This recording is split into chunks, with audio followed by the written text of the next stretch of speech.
Hello guys, how are you? I'm Hardeep Singh. Welcome back to your own YouTube channel. IELTS updates and recent exams. For more updates related to recent IELTS exam writing test topics, listening, reading, practice test, and speaking, you can guesswork. Please, guys, participate in everyday listening and reading practice test to achieve your desired band score in your actual IELTS exam. Please hit the like and subscribe button. Press the bell icon for the upcoming notifications. Don't forget like, subscribe and share my YouTube channel and my Facebook page, IELTS updates and recent exams. Part 1. You will hear a woman calling an online fashion company. First, you have some time to look at questions 1 to 5.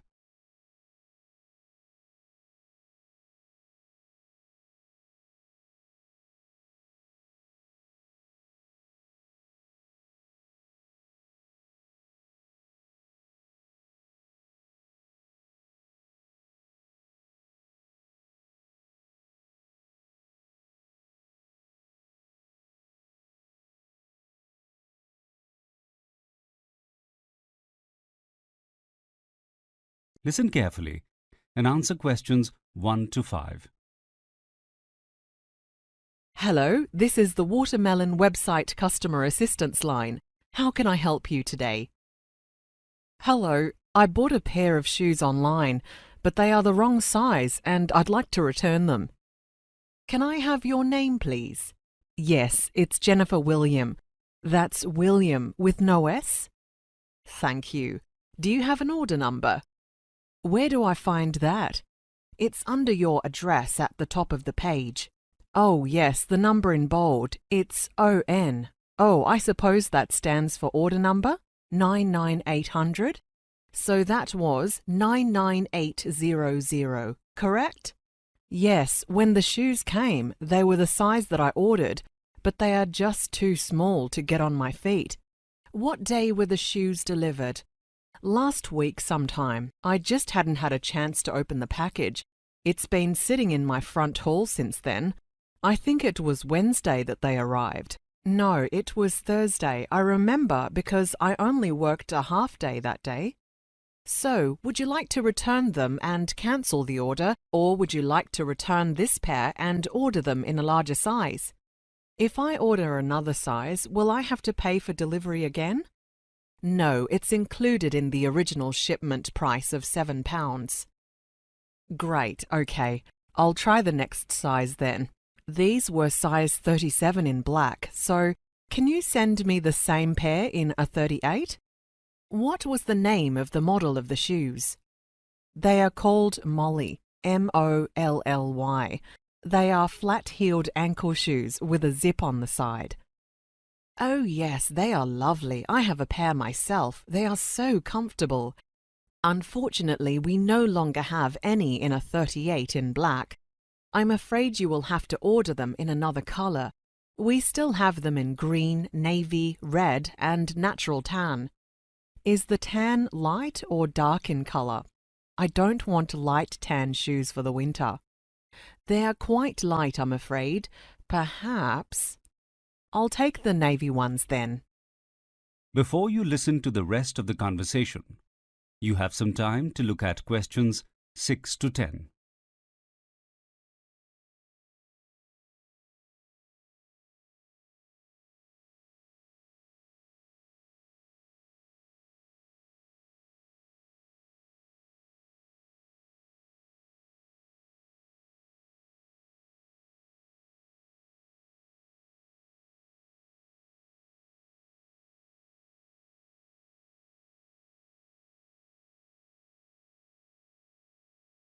Now listen and answer questions 6 to 10. How do I get the other shoes back to Watermelon?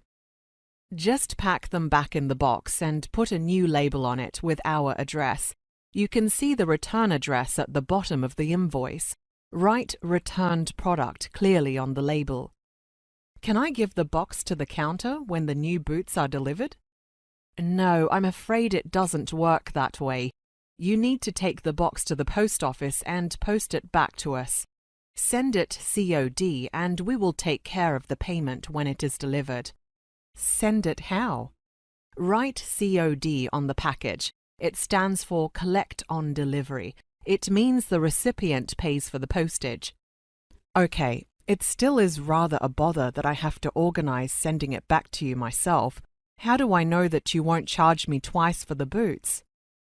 I am sending you an email now with the order change. It shows that you will be refunded when the boots are returned to us. So for the moment, your credit card will show 2 separate payments, but the first one will be reimbursed. Can I just check your delivery address again? Actually, can I change the delivery address to where I work? I'll give you that address, but make sure you write reception on the delivery note. Then I can pick it up from there. Certainly, reception. What is the address? The company name is Jackson and Partners Accountants, and the address is 23 Beacon Street, Southport. The postcode is PR8 19Q. Can you spell the street name for me, please? Is it Bacon? No, it's Beacon. Beacon. Okay, thank you. While I have you here, the matching belt to these boots is currently on sale. It's in the same navy leather and the buckle is silver like the studs on the boots. It's rather nice. Would you be interested in adding it to your order? I'm afraid I never wear them, so even at a discount like that, it still wouldn't be worth it to me. All right, now I've just sent you the email about your change of order and address, and the boots will be dispatched today. You should receive them later this week. Thank you for calling Watermelon. Thank you and goodbye. That is the end of part 1. You now have half a minute to check your answers.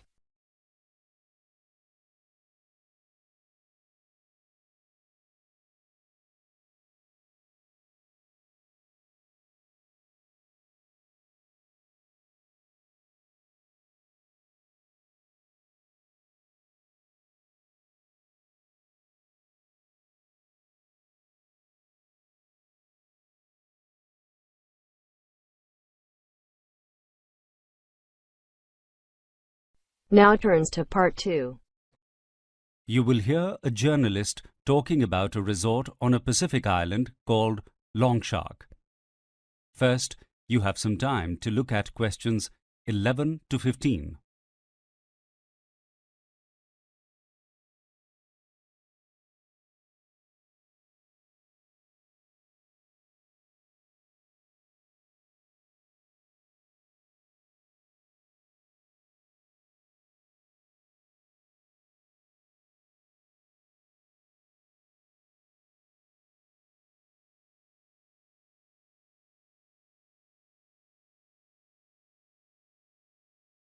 Now listen carefully and answer questions 11 to 15. On a tiny island in the middle of the Pacific Ocean is the Longshark Resort. The island itself is only a 7-kilometer walk around its cliffs and beaches and gets its name from the shark-like shape it has when seen from the air.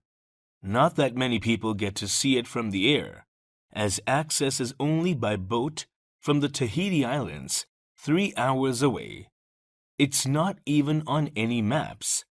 The upmarket resort has space for only 26 guests at a time, and they are required to stay for at least 2 weeks. The island is quite the secret and does absolutely no publicity to attract customers.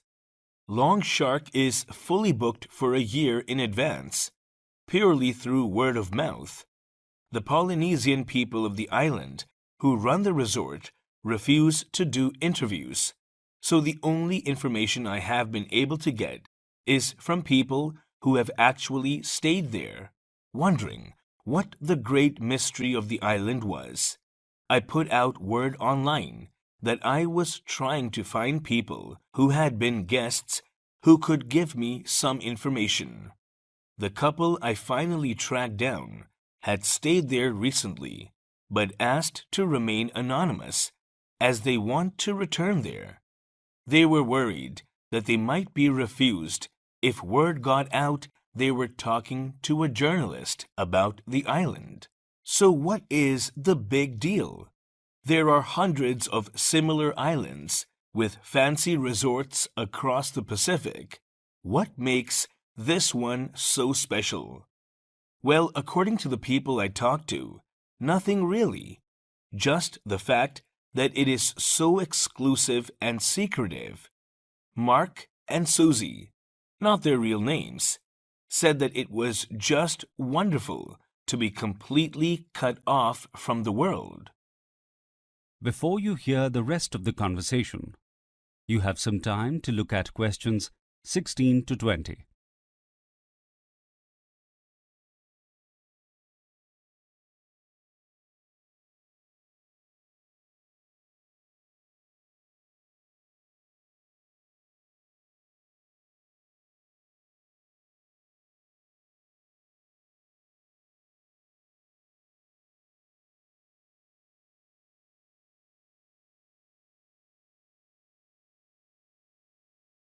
Now listen and answer questions 16 to 20. There is no Wi-Fi available at all, and not really any telephone signal, unless you use the satellite phone in the main office of the resort. And apparently, this is only allowed if there is a medical emergency. There is no television or newspapers and no radio. The resort is quite luxurious, with a top-class restaurant, breakfast delivered to rooms, and day spa facilities that are all included in the price of your stay. The island's boat goes to and from Tahiti every day for supplies, but guests are not allowed to do day trips. They can only use the boat to arrive and leave.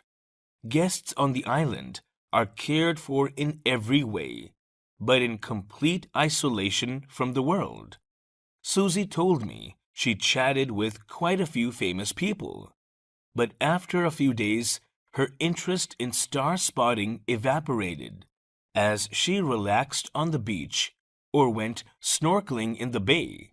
The bay is surrounded by a coral reef with a pod of dolphins that visit daily, no less, and swim with the guests. I was starting to see the charms of this place, but I still didn't completely get it. There must have been something else they weren't telling me.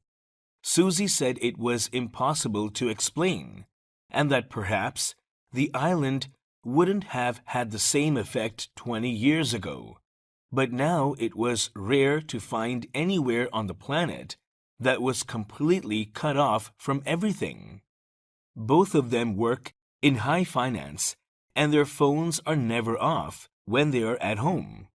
Mark said the first couple of days he felt guilty that none of his clients were able to contact him, and he even made an attempt to use the phone in the main office, but they said no. He said he would never normally have booked to stay in a place for such a length of time, and added that he now understood why the hotel made people stay that long, because it had taken him quite a few days to shake off the world and completely relax. Susie said she understood that this probably wasn't the holiday for everyone. She wouldn't tell me how much it cost, but I can imagine it must have been extremely expensive, possibly 2 years' salary for an average person. I can't see myself ever being able to afford something like that, and the only similar thing I can imagine is being out in the middle of the desert or in a forest somewhere.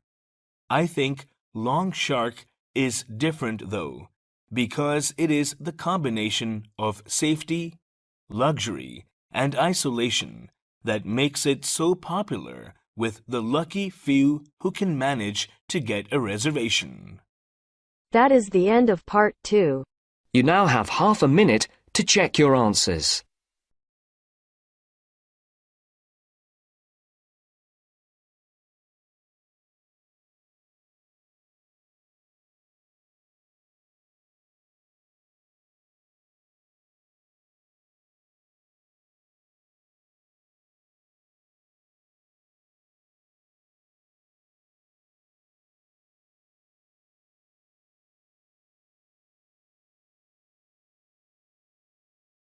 Now turns to part 3. You hear two students, Charlotte and Damien, telling their tutor about an architecture project they are doing for university. First, you have some time to look at questions 21 to 26.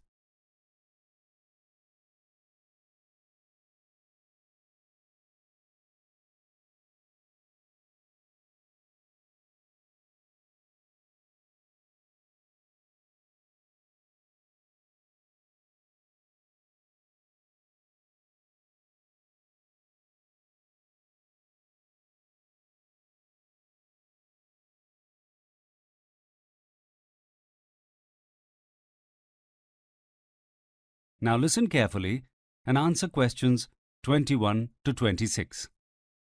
Well, Charlotte and Damien, what have you decided to do for your architectural project? We are going to do a study of the first project that famous architect Wilson Prescott designed.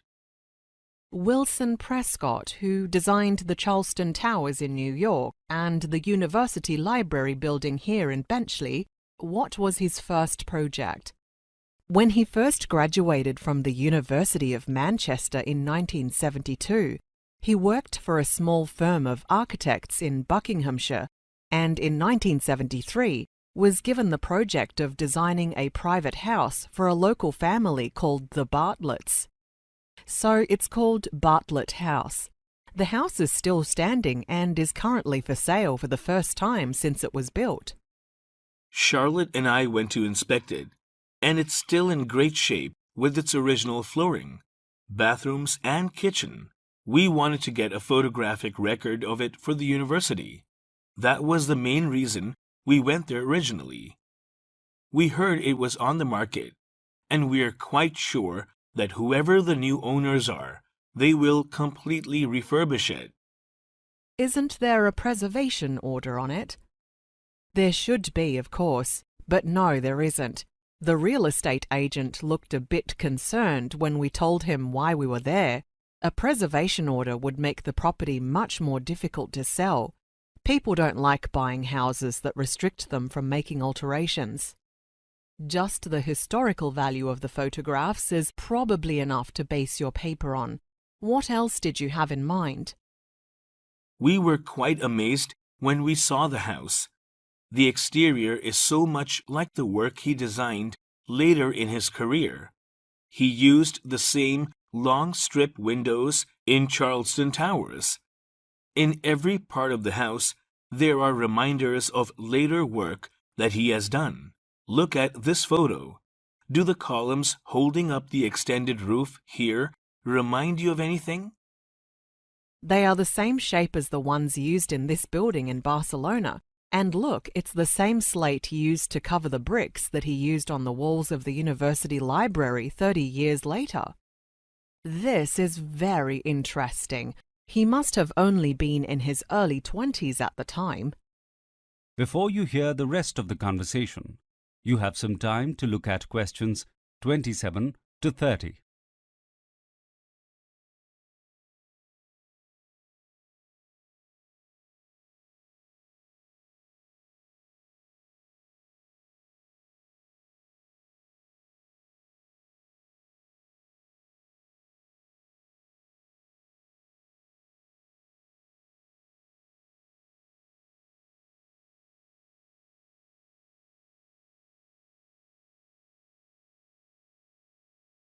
Now listen and answer questions 27 to 30. And Charlotte has tracked down the original floor plans. She went to the local council chambers and went through the archives to find the original submission. Good detective work, Charlotte. Of course, they are the original plans. There would have been modifications during the build. So what we have decided to do is make this project into a video presentation so we can visually compare the original house and plans with his later work.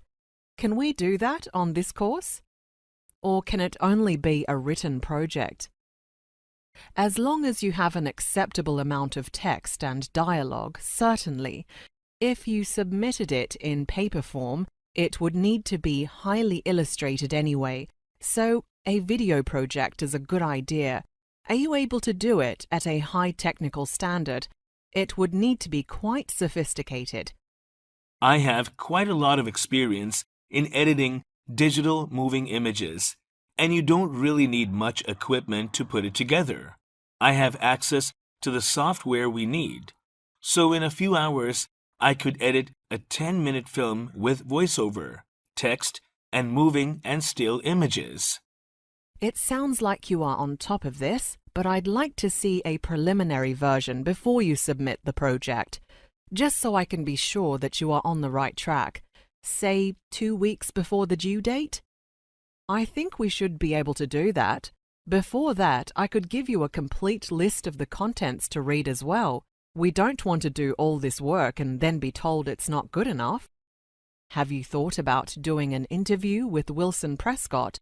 He is semi-retired these days, but I know he still gives interviews. We were considering that, but we have no idea how to get in contact with him. If we just call his firm as a couple of university students, the message might not even get passed on to him. Let me speak to the Dean of Architecture. I know he knows him quite well. He might be able to get in contact with him for you. Let me just take a note of that. I'll let you know how I get on at next week's tutorial. That is the end of part 3. You now have half a minute to check your answers.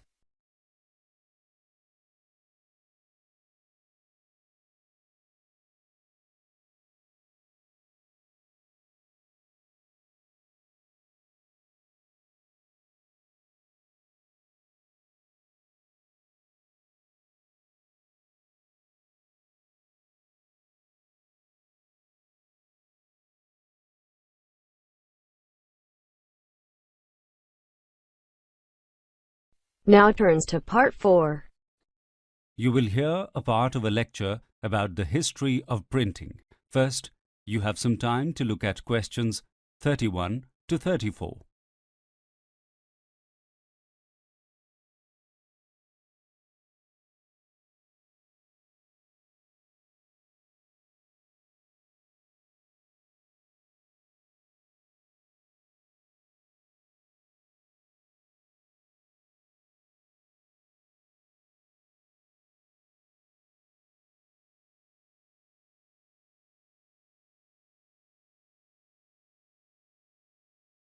Now listen carefully and answer questions 31 to 34. The history of printing is usually said to have begun in Europe in the 15th century. But there was a lot of printing going on well before then, mainly in Asia. Almost 600 years before that, Chinese monks were using a process called woodblock printing, where carved wooden blocks are coated with ink and pressed into paper. The earliest book that still exists from this time is the Diamond Sutra, printed in 868 AD, which was discovered in 1900 and is now in the British Library in London. This technique of printing also spread to Korea and Japan, where both wooden and metal blocks were used to produce Buddhist and Taoist scripts. In about 1040, a Chinese peasant called Bi Sheng came up with the idea of movable type.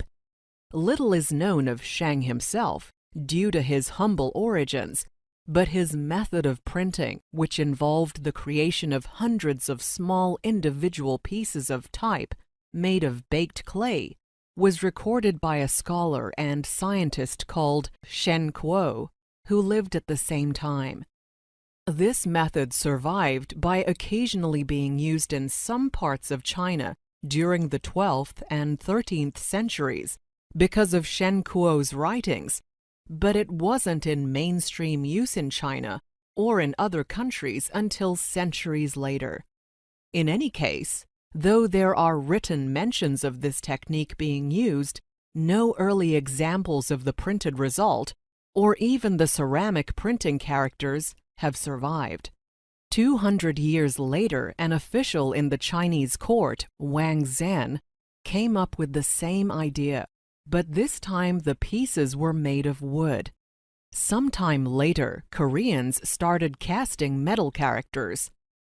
However, block printing remained the dominant form, probably due to the nature of the East Asian languages, which do not have phonetic letters, but require a different pictogram character for every single word.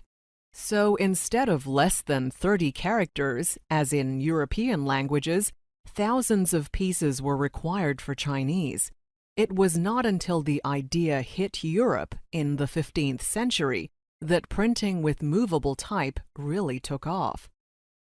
Before you hear the rest of the lecture, you have some time to look at questions 35 to 40.